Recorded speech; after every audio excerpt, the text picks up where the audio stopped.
some perilous times with the coronavirus that's flooding the United States of America. And many of us, if we're not careful, will focus more on the coronavirus than we focus on God. Am I talking to anybody today? And I know the world is in a shipwreck position, but I come to give you good news.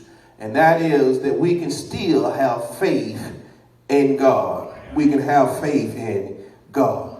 And somebody asking, how can I have faith in times like these where it seems like I can't go nowhere? How can I have faith in God like every time I turn around, the numbers increasing, cases are increasing? How can I have faith in God when globally 12,950 people have died? How can I have faith in God when it's 22,000 plus cases in the United States of America? How can I have faith in God when 281 plus have died right here in the United States of America and right here in the great land of Carroll County? How can I have faith in God when 14 plus cases have already been known? Well, there's good news today, because David helps us to understand that we can have faith in God. And if we're going to have faith in God, there's three quick things I want to give you to help you throughout this week to let us know that we can have faith in God. If you're going to have faith in God, the first thing you need, my brothers and sisters, you need to stay in God. Oh, I wish I had some help in here. You need to stay in God. Listen what David said. David said, he that dwelleth.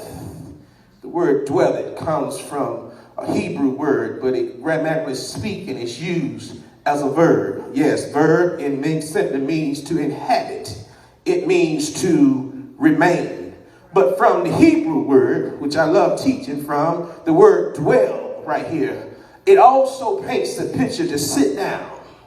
I think I'm going somewhere with you. It means to sit down in God. Could it be that this coronavirus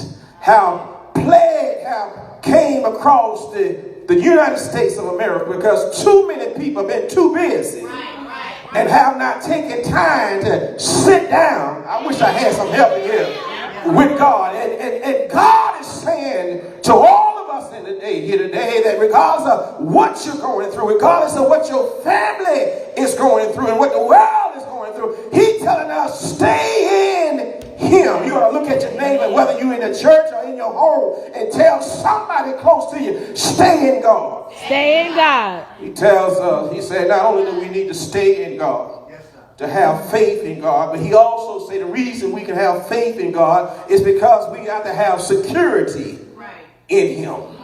Oh, I got to have some security in him. And you better believe, my brothers and sisters, don't put your security in the government. Oh, I wish I had some help in here. Don't you put your security in your stocks and your money that's in the bank, because all that is going down. Amen. But it's the word of God that's going to stand. Watch the security that David gives us right here in verse 1. Once again, he said, he that dwelleth in the secret place of the Most High, watch the security, shall abide under the shadow of the Almighty. Oh, that's security right there, because what David does here, he expresses to us the great confidence that he have in God. He says, shall abide. The word abide here that he paints here, my brothers and sisters, simply means that he is under the shadow of the Almighty God. What is the shadow? It paints a picture of a bird and his wings being spread. And those who are under the wings of the bird feel secure. Can I tell you that regardless of where you go in life today, there's a big bird that wings have been spread. Amen. And he's covering us regardless of where you go. I don't care how much you try to disinfect, whatever you try to, ain't nothing like the wings of the Lord, of our Lord and Savior, that can cover us, that can give us the security that we need. Watch, David said, I feel like preaching now. David said, he shall abide under the shadow of the Almighty. I like the word Almighty. It gives us the Hebrew name for God, El Shaddai. He said said, God is with you. In other words, he's sufficient enough to take care of you. Amen. When you know that, my brothers and sisters, regardless of what happened, we know we got God. And he will give us the security that we need. I wish I had more time. Facebook. Wish I had more time. But for the sake of time, he tells us, number one, stay in God. He tells us, number two, you have security in him. But watch the final thing he tells us to help us to have faith in God. He tells us, thirdly, we have to have safety in him. I stay in him, Brother Dye. I have security in him. But then thirdly, I have safety in him. Watch how he moves to verse 2 with me, my brothers and sisters. He said in verse 2, I will say of the Lord, he is my refuge and my fortress. My God, in him will I trust. David said, I have safety in him. Watch what he said. I will say of the Lord.